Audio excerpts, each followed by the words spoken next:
Hello? Is everyone sitting down who can sit down? There's still some more spaces up here. Yeah? Okay.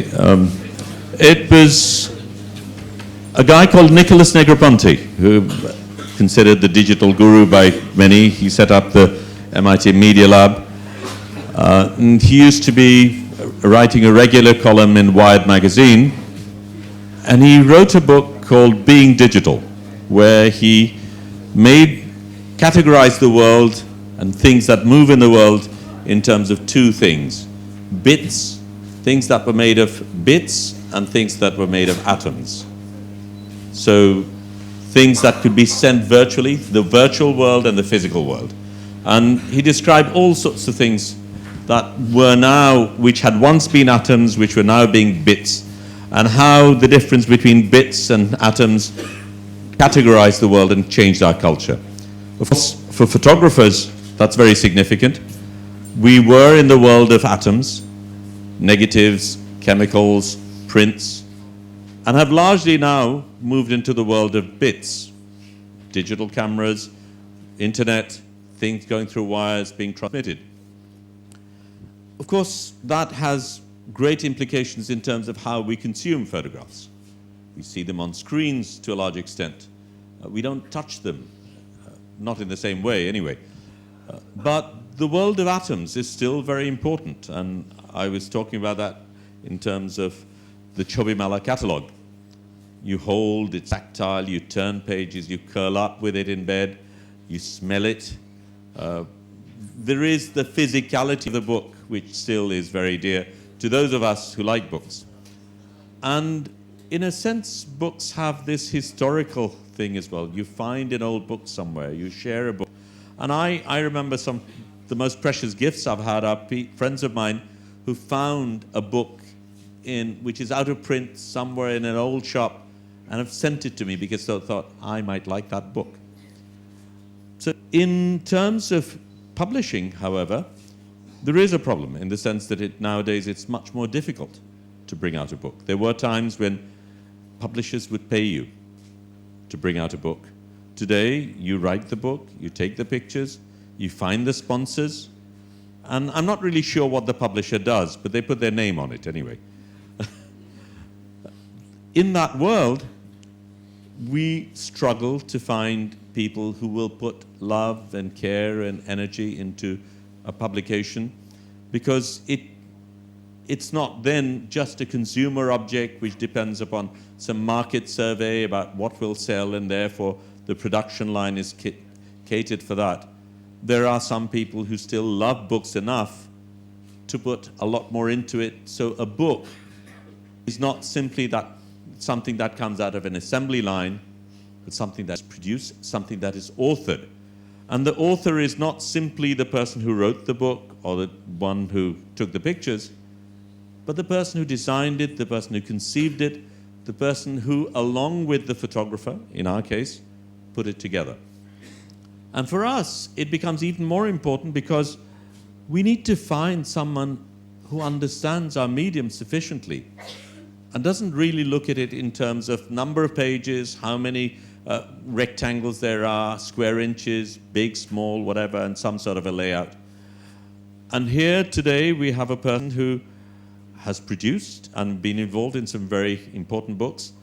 I have worked with World Press for many years, and I have seen how the yearbook has changed.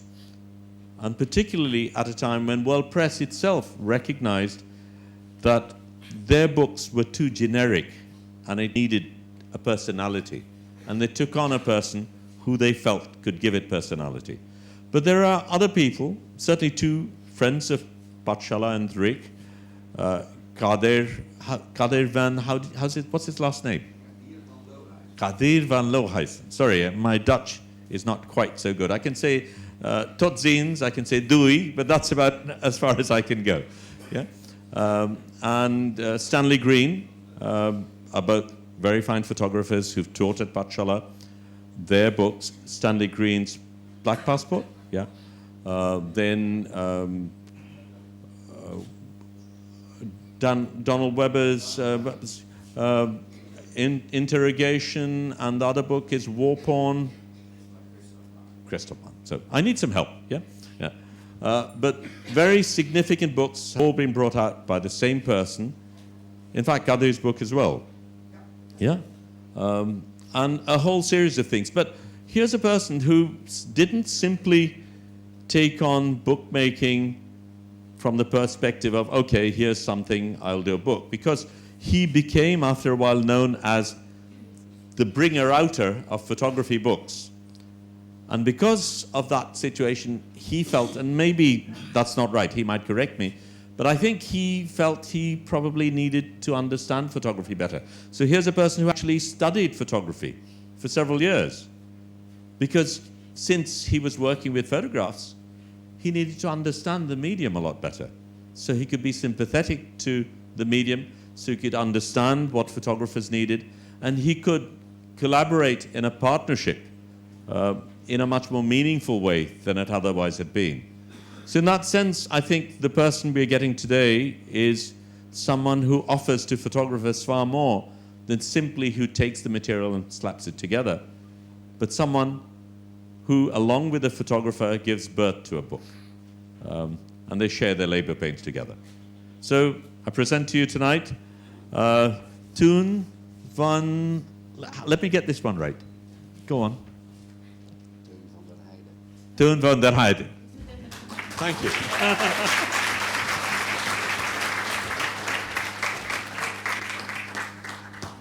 Sorry for having such an unpronounceable name. I mean, most Dutch have that.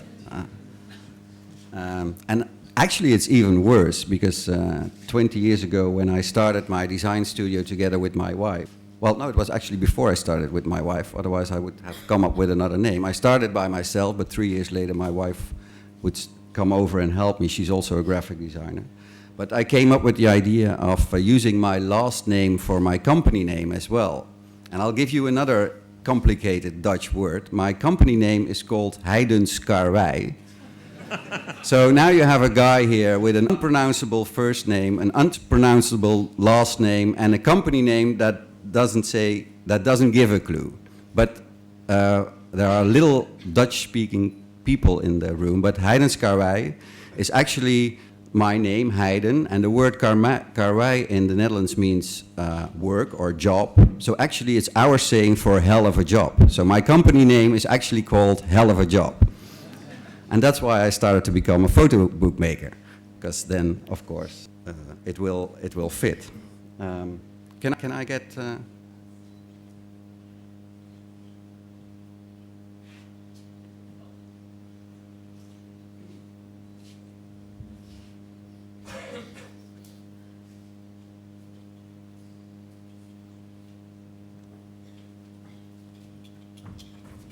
Maybe I should make it alive. Yeah, there we go. Thank you.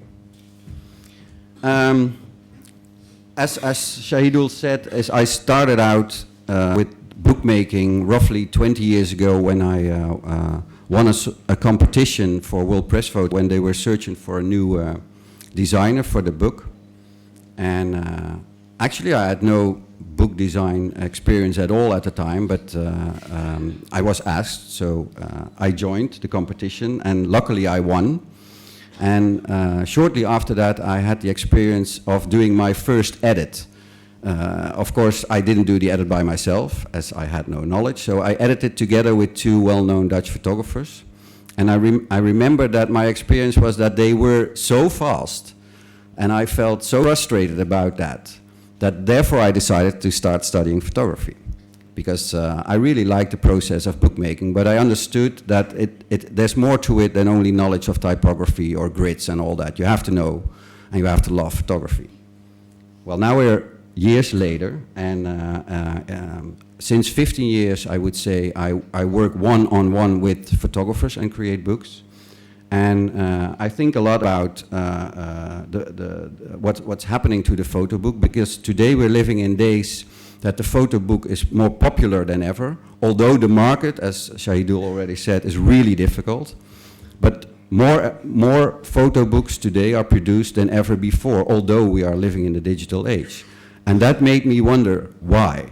So I came up with 12 quotes, and I want to share these quotes with you, and I want to illustrate them with some of the books that I designed.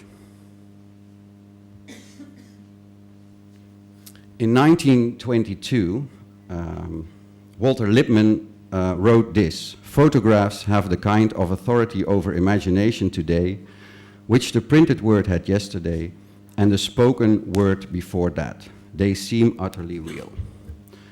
When I read this, it made me wonder, and I more or less translated this sentence to today, 200 years later. And I wonder, can we say, the photographic language is the language of today. In a way, the written language was the language of yesterday, and the spoken language, the language before that. Yesterday I said something to Shahidul about this, and Shahidul said, because I was referring to the visual language as a sort of third language in an evolutionary way, a language that we use more often since we live in this digital era, and we are connected with the rest of the world. Shahidul said, and I just want to remind him of this, but actually I see the visual language as the first language, because as soon as we're born, we're already communicating with our face and eyes, which is a very interesting idea, I think. But in an evolutionary way, this is what I came up with. And therefore, I feel that photography is the real Esperanto. It is the language that we can all read, whatever language background we have. Now I want to start with some of the quotes.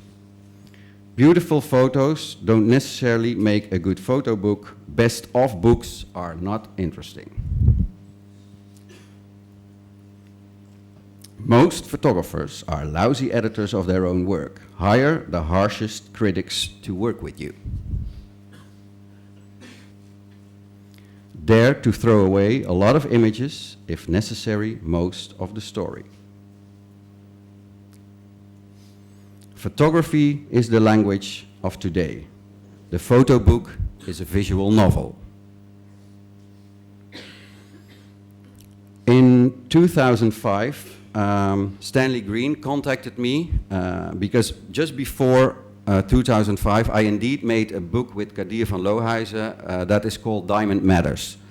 And Stanley saw that book, and he liked that book very much, and he decided that he wanted to work with me. And a French publisher invited him to do an overview book of his conflict work. And he said, "I don't know what the ideas of the publisher are, but come over to Paris and let's discuss a possible collaboration."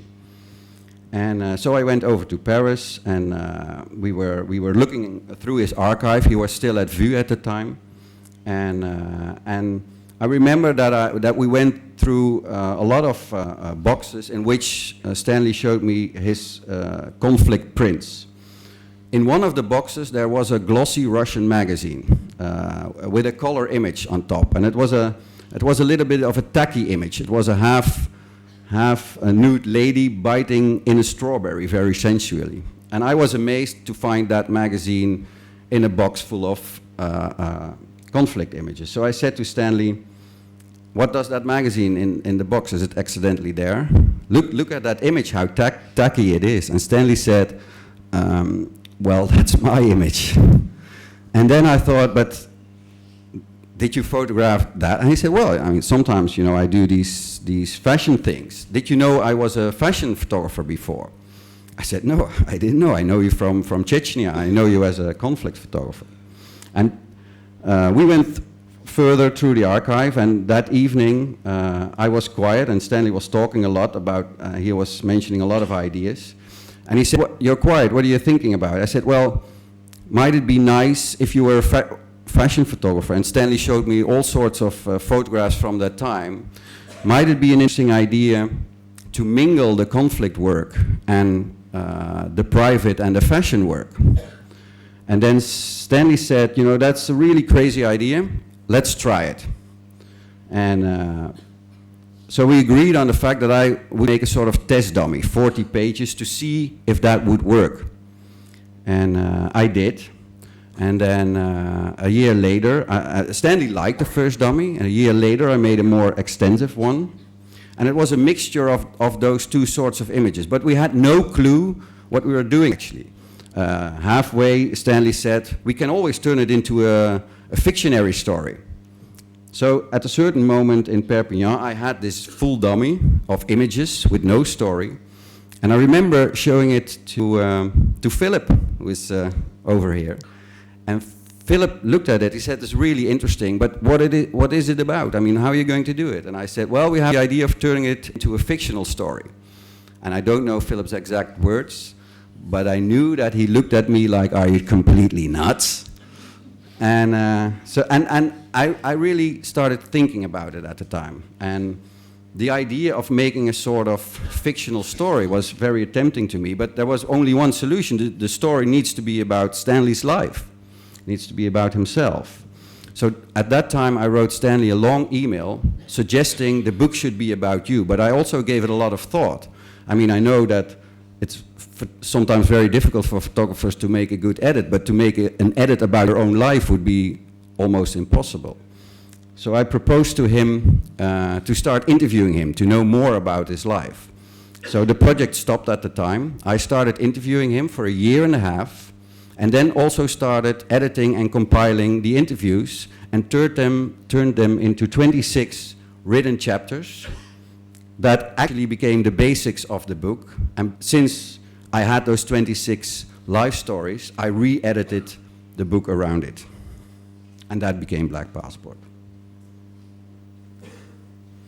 And making Black Passport, I learned this.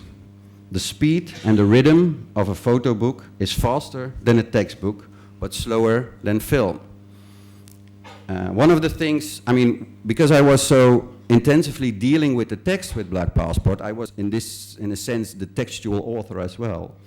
I thought a lot about how text appears in a photography book. And let's say that it's literally so that if you have a novel, that the speed you turn the pages is literally slower than when you go through a photography book. And that's why I adapted somehow the text to this speed. So I forced myself to write these anecdotes about Stanley's life no longer than the length of one page, so that more or less the reader was forced of literally reading the text while going through the book. And I didn't know if that would work, but at least this is what I invented. But I heard from many readers after Black Passport came out that this was the one book that they picked up and read from the beginning till the end in one go. Yeah, small change got rained on. What is on 38th? I'm an au pair in Paris with a Leica and 2 music cassettes. I never thought of myself as a great fashion photographer, and I felt that all I was doing otherwise was photographing interesting subtleties. Walking the streets at night, sleepwalking, you know, Ed van der Elsken, Love on the Left Bank. I felt I was walking directly in his footsteps. Caroline and I got married. At night, you want to be with each other instead of 1,000 miles away being shot at. You don't want to go through that. That's why she took the easy way out. We shouldn't have gotten married in the first place. Gave me a great excuse.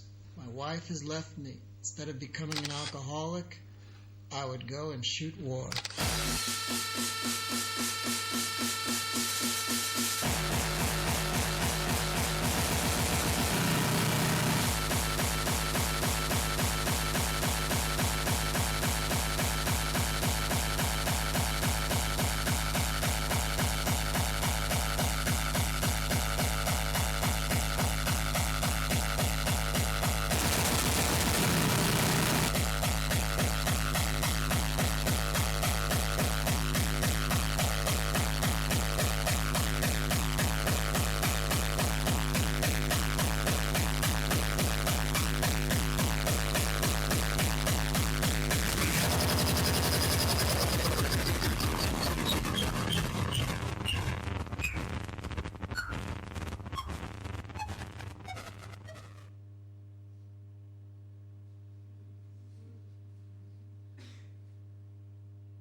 Well, publishing did change a lot the last couple of years, and maybe even stronger after Black Passport.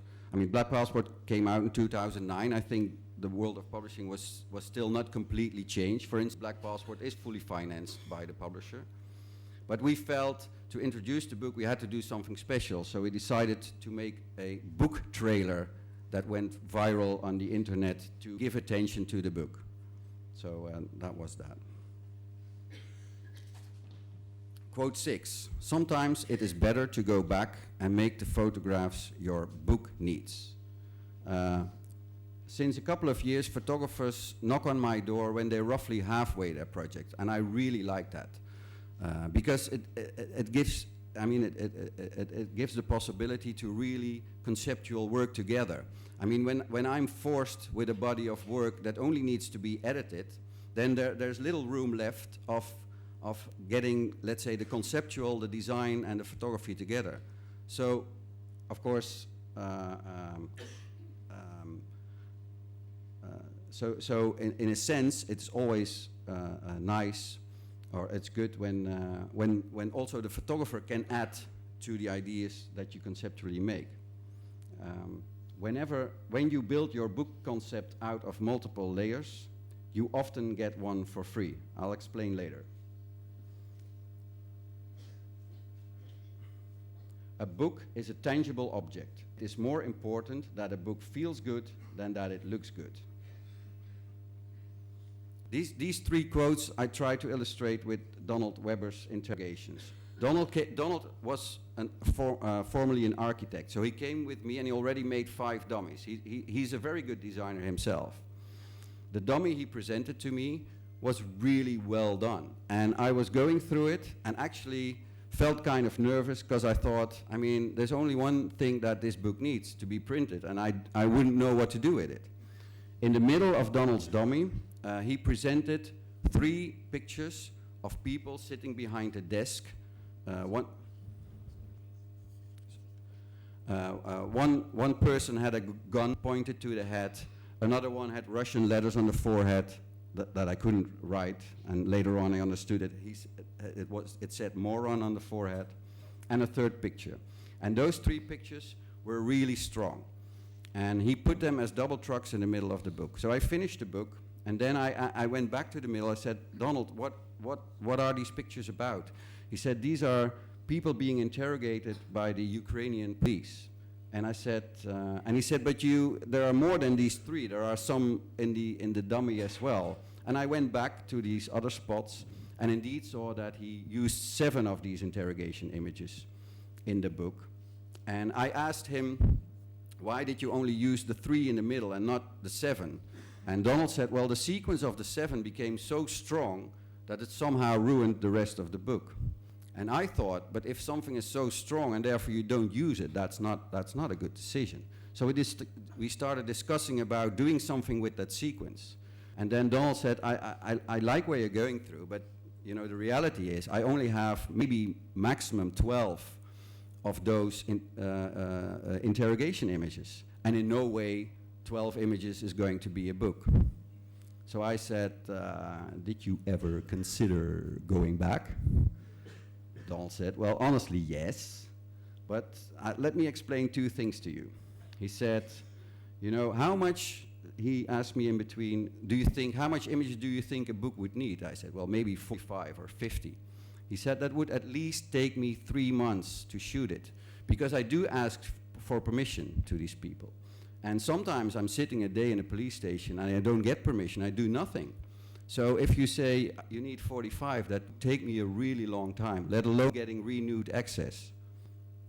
And then he said, and what about the 5 years of images that I shoot in the Ukraine? What about that? And I said, well, maybe you can use them as a prologue. And he said, thank you very much, Teun, 5 years of work as a prologue. But, of course, he had to think about it. He called me a week later and said, I have made a decision, I'm going back. And that's how interrogation came about. So sometimes it's better to go back and shoot the photographs your book needs. Form always follows the story. Don't just decorate around the photographs. Oh, one thing, I have to go back to Donald and explain one thing about that you often get something for free if you build in multiple layers.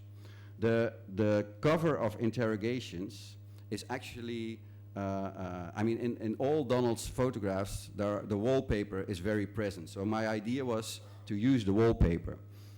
My original idea is that I use real wallpaper, but that was unprintable. So in a certain moment, I had chosen a paper with texture and literally print an element out of one of Donald's photographs onto the wallpaper. And then we had a lot of difficulty to get the color right. And in fact, the color was slightly more pink than in the photographs. But some reviewer of the book said that she loved the cover because it felt like skin, and it somehow underlined the nakedness of the vulnerable people being interrogated. I never came up with that. So sometimes, if you put in multiple layers, you get one for free.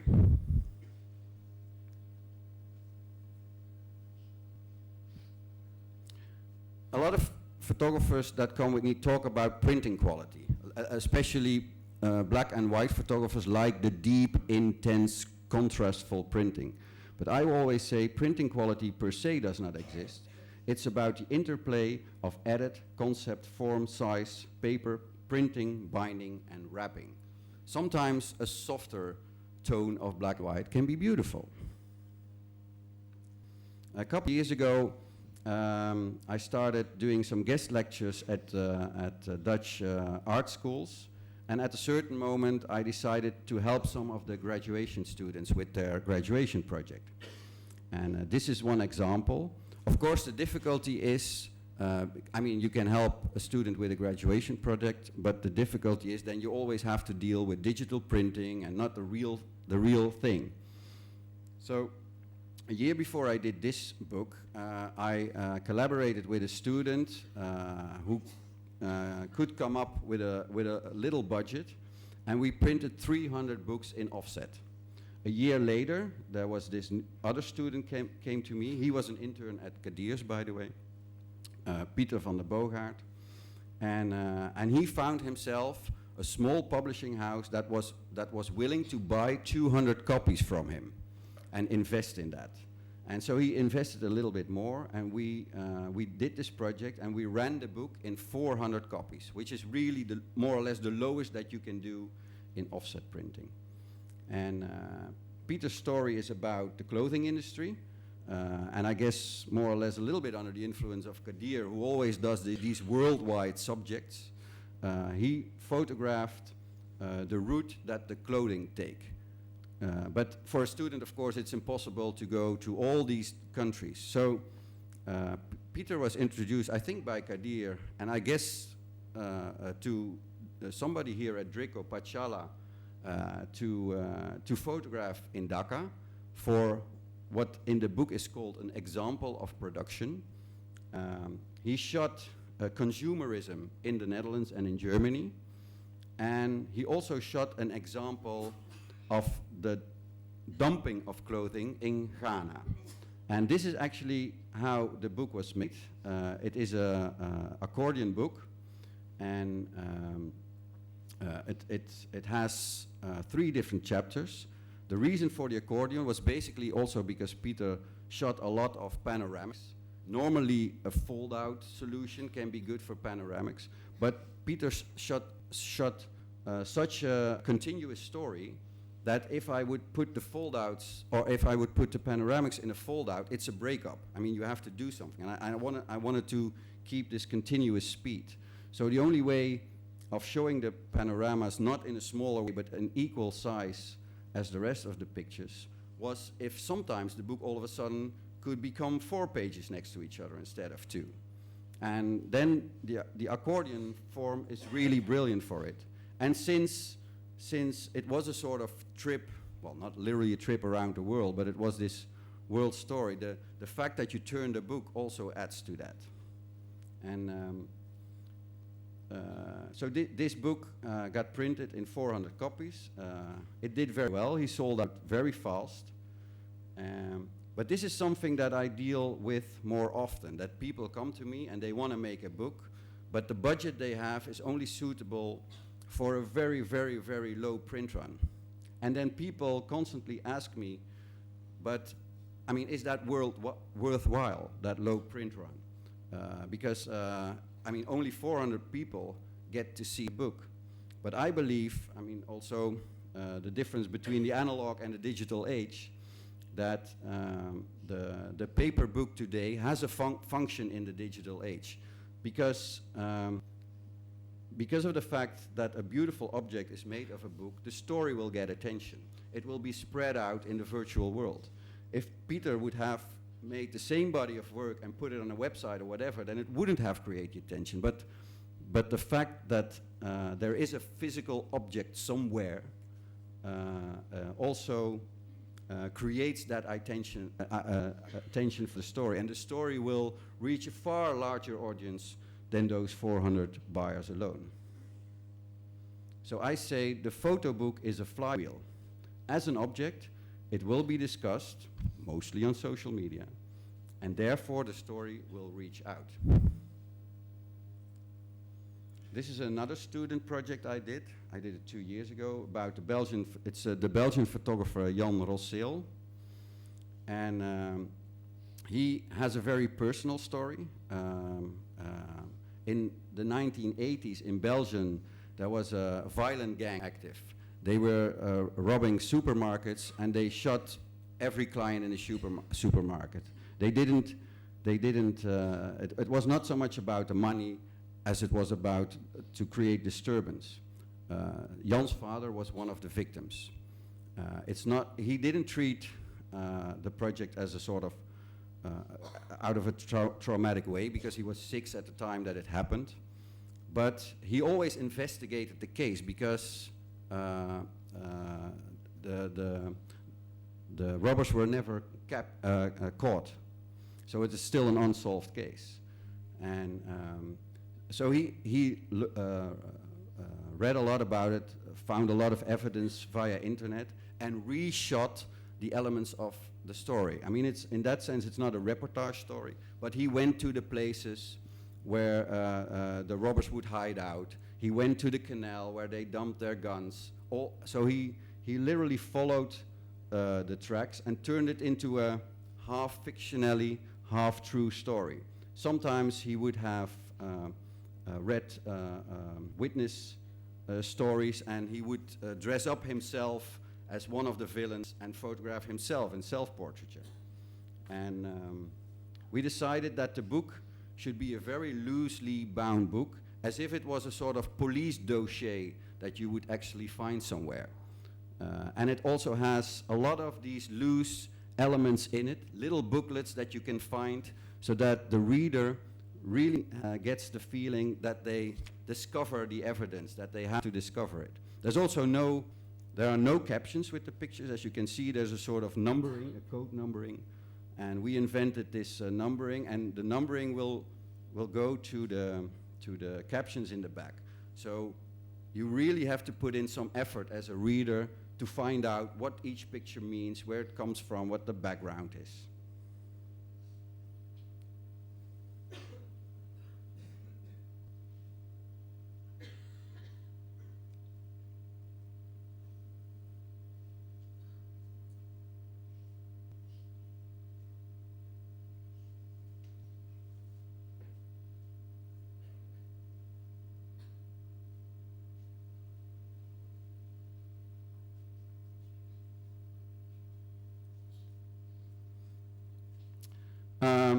I got a second chance of collaborating with Kadir.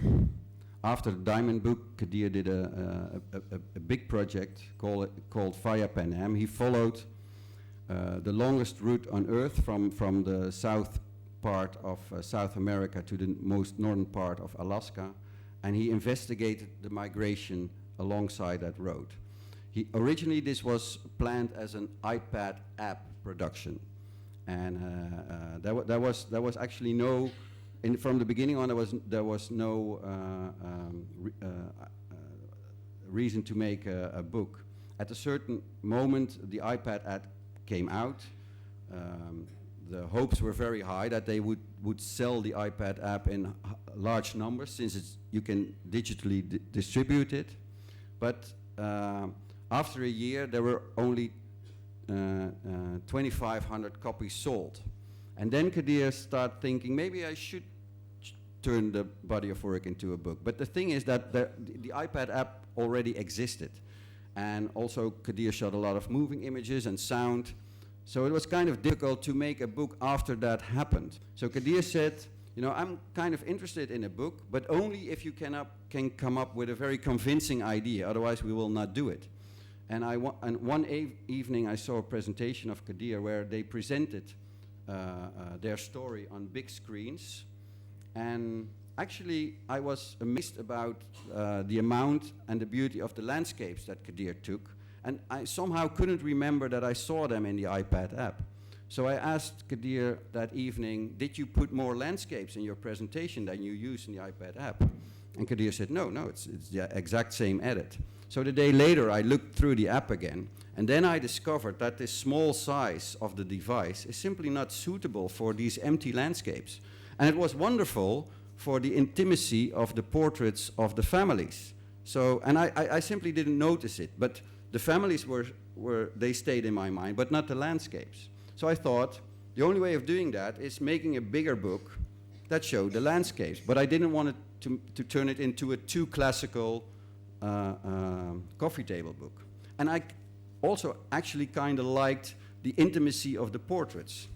So I came up with an idea of having a big book with landscapes in which the portraits are actually printed on smaller pages.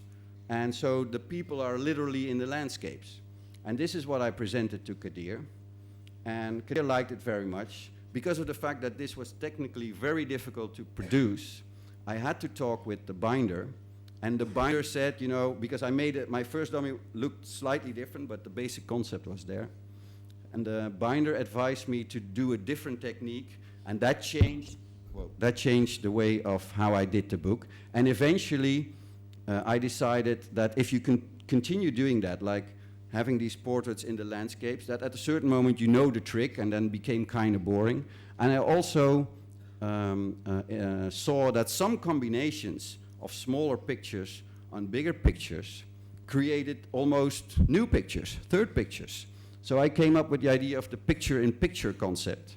So half of it is still, let's say, the landscapes on the background and the portraits of the people in the small pages. But sometimes I also turn it around. Let's say a zoomed-in picture back, and that you create a sort of third picture at some cases.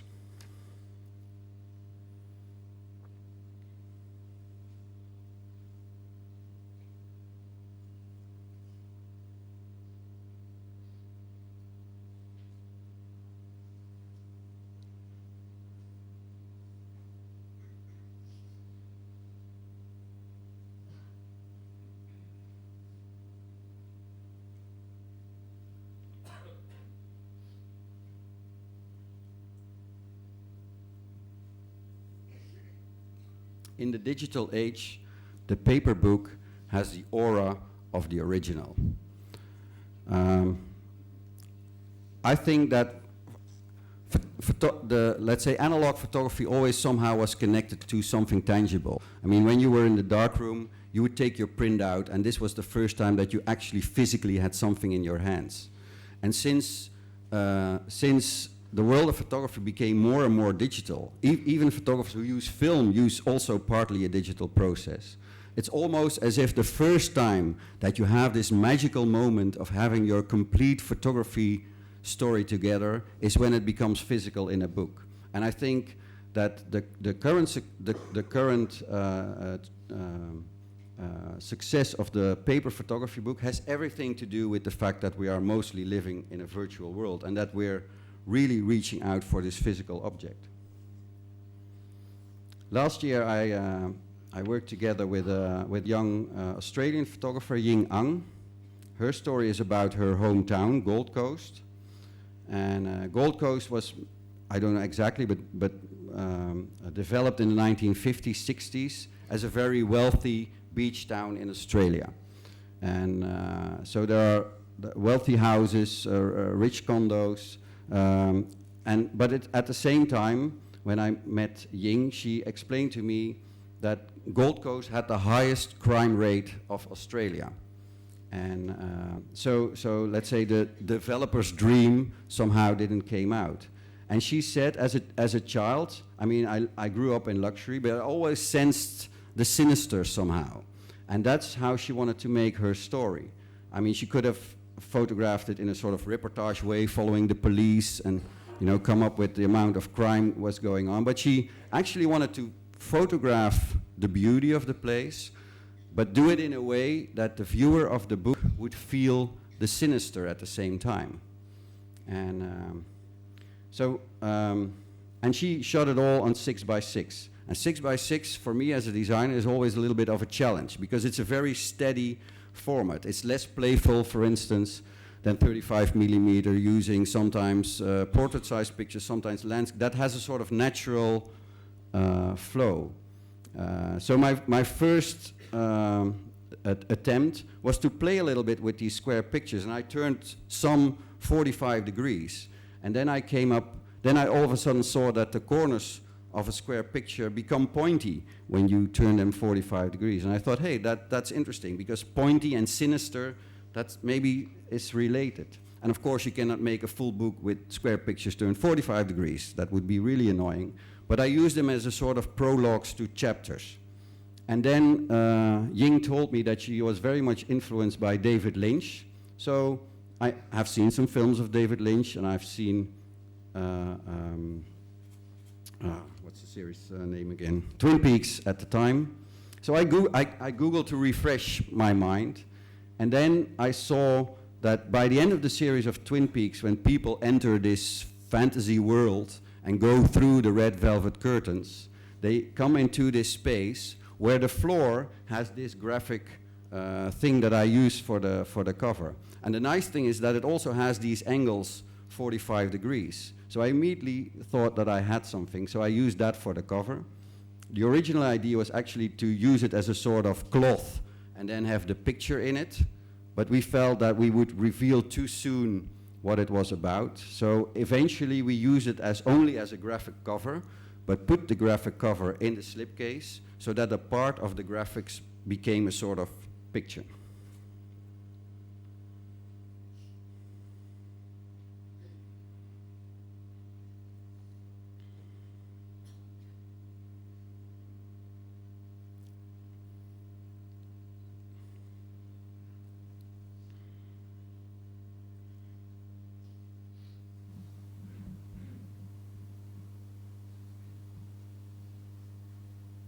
And there's a little zine in the back that explains about what the story is about.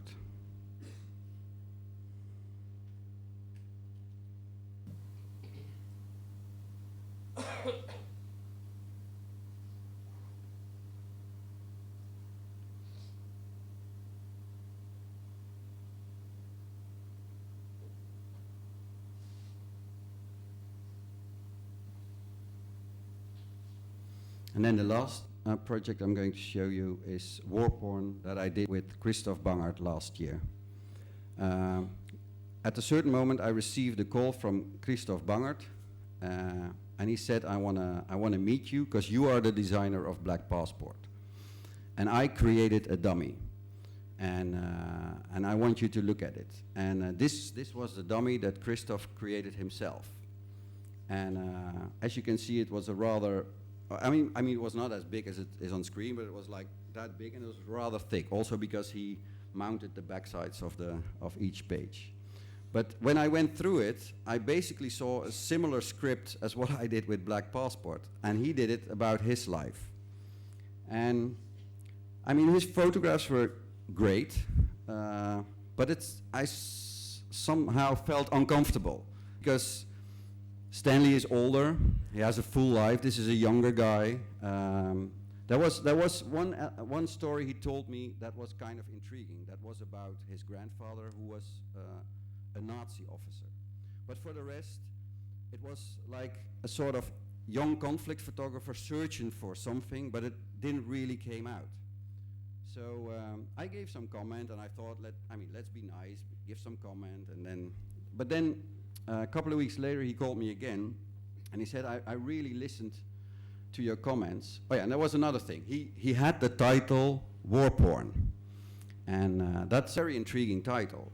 And actually, it was the title that made me, which was the hook for me to be kind of interested in what Christoph was doing. And that is a sort of personal anecdote, because I work already for many years for World Press Photo. I once had an idea, at the time that I was working for World Press Photo, I also worked a lot for NGOs, and I experienced that whenever a photographer comes back from a conflict zone or a refugee camp, that always the most horrific pictures are never chosen, not by NGOs, because at a certain moment I made a book with Amnesty International, and literally somebody would say, we already have 3 corpses in the book, so that would be the final amount.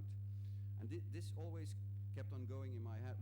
Why is that we count that? So at a certain moment, seeing so many pictures passing by at World Press Photo, I came up with a sort of really rough idea.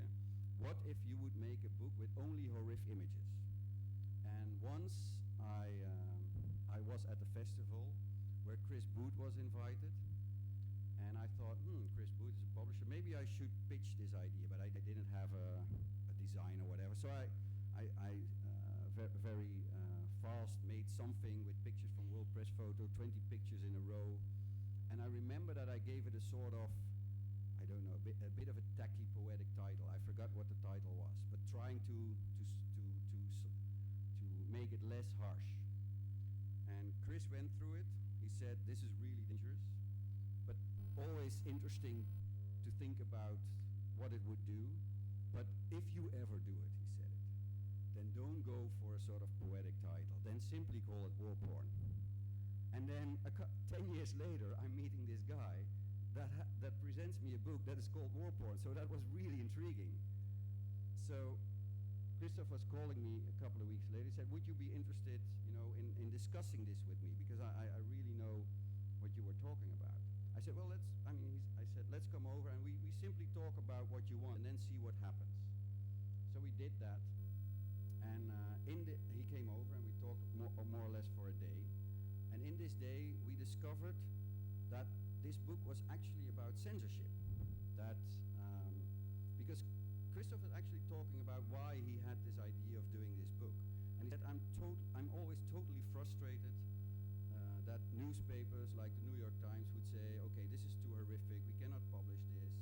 And then he said, and I'm actually angry at them. But I'm actually even more angry for myself, because whenever I send in an edit, if I come back from a conflict zone and I would send it to the New York Times, then I already take out some of the horrific images myself, because in my mind it says that at the New York Times they probably will think, there's this German guy again, always with these horrific images, we cannot work with him. So out of protection, I already censor myself. And then we came to the conclusion, because he was also angry with his grandfather, who played an ugly role in the Second World War, but he remembered him as a nice man, always telling stories about the Second World War, about camaraderie and whatever, and the heroism. And then he said, and only later on I discovered that actually my grandfather was censoring himself to talk with his grandson. So we discovered that the book was about censorship and self-censorship. So then we started making some new dummies. Christoph was, I told this afternoon in my workshop, most photographers are very fond of the typewriter type. And every year I have at least 5 photographers who say to me, let's do the typewriter type. But they don't know that I have that every year 5 times. So I started more or less hating the typewriter type. So now I have Christoph here says, let's do the typewriter type. And of course, my reaction was, and I tried to convince him not to do it, but Christoph is also very persistent. So a couple of weeks later he said, I had the solution. I know you hate the typewriter type, but I actually found myself a real typewriter, and this has a couple of mistakes, so nobody has that type, so we can use it. And he was so convincing that we used the typewriter type. And when we talked about this concept of self-censorship, we said, so the censorship is everywhere. It's at the media, it's at yourself. Wouldn't it be interesting if also the reader of this book has this feeling of censorship? And therefore came up with the idea of closing some of the pages of the book so that the reader actually has to make the decision to open them. And this was the first attempt, where there was actually a sort of piece of paper that you had to rip off, but it happened to be too expensive to make. So later on we changed that. Christoph also did a sort of PR campaign sending postcards, fully using his typewriter type. These are postcards.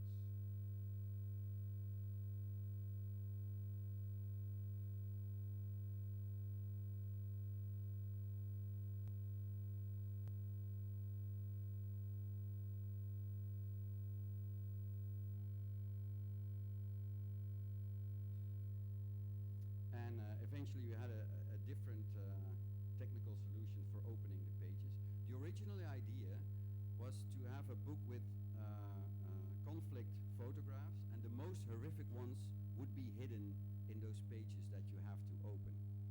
And I always say when I teach these bookmaking workshops, you have to make dummies, because you learn and you often make mistakes. So this was the original idea. I made the dummy, and I was the first who actually did that.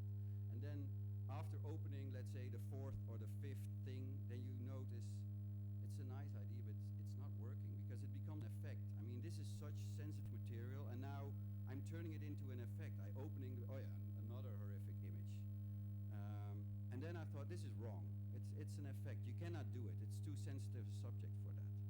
So it kept me awake for a couple of nights because the physical effect in the book is really nice. And then I thought, I have it. I mean, the closed pages are interesting, but simply it shouldn't only contain horrific images, but a variety of images, because then it becomes more interesting. Sometimes you open it and you see a photograph of a meal. Sometimes you open it and it is horrific, and then it becomes more natural. So that's what I learned by making the dummy, and that's how we eventually did it. And it came out last year. That was it.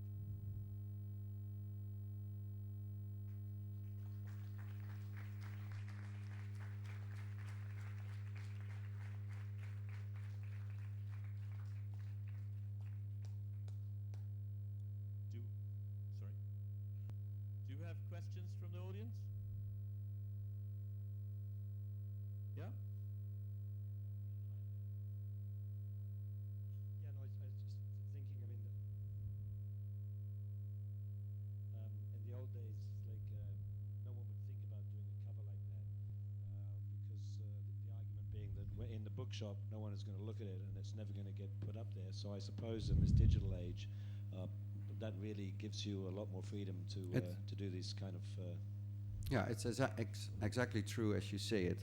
I mean, I would say roughly nowadays there are two channels. You still have the channel where you collaborate with the publisher, and the publisher is very much depending on distribution through stores. And it's publishers would say this book needs a photographic cover, otherwise it will not sell in the stores. Absolutely true. But in the digital age, indeed, especially with low print runs, most of the books are sold through the internet.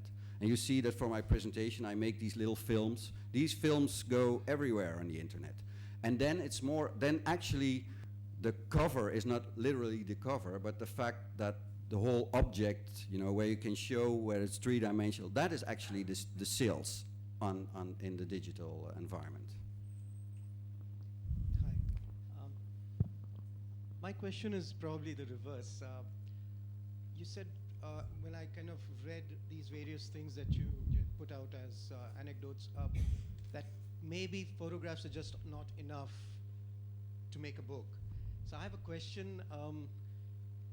If a photographer came to you with a set of good pictures, and I'm sure a lot of photographers come to you, what would it be that would make you say no to a photographer? Well, let's say I have to say no to a photographer because of the fact that a lot of projects are offered to me, but that only is going on for 2 or 3 years. Before that, I always said yes, because actually, let's say my gut feeling always says I find everything interesting. If it's crappy photography, if it's the highest quality photography, because as soon as I see a body of work, something happens in my mind that I immediately start fantasizing about how to do it, and I love that process so much that I would actually take on any project. Reality is that I cannot do that anymore. At least in some of the books, I found while you treated photographs in a very interesting way, there was very sparse text, at least in several of the situations. Is that a deliberate thing, or is it merely what has been presented? And what is the role of text? I mean, typography is a very important part of book design, book making, but when you have so little text to play with, what do you actually prioritize? I'm not sure if there was so little text. It was a little bit 50-50, I would say. Kadir, for instance, has very long and substantial text and graphic information, and so there's a lot of text in that book. But on the other hand, I made the visual so powerful that maybe if you go through it so fast that you don't see it that well. But I think that that's interesting because, let's say, the first connection with a visual story is that what I like about photography is that I see something visual and I have to create my own thoughts. And of course, sometimes you have to explain, like with a story like Kadir, you have to explain what it is about. But there's a real substantial amount of text in that book. In Black Passport, there's a substantial amount of text. In the case of Christoph, there is a very clear essay in how he explains how we see the censorship and the self-censorship. And for the rest, I think in that case, the pictures should speak for themselves, but because that's what it is about. I mean, you see these horrific pictures and you have to form your own idea about it. If that would contain, let's say, 3 different essays from people who have a thought about it, then you cannot form your own thoughts anymore.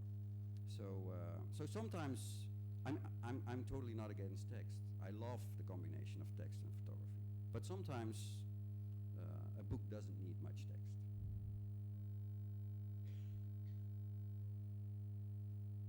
Anyone else? I think you've shut people up. Well, thank you very much. Yeah.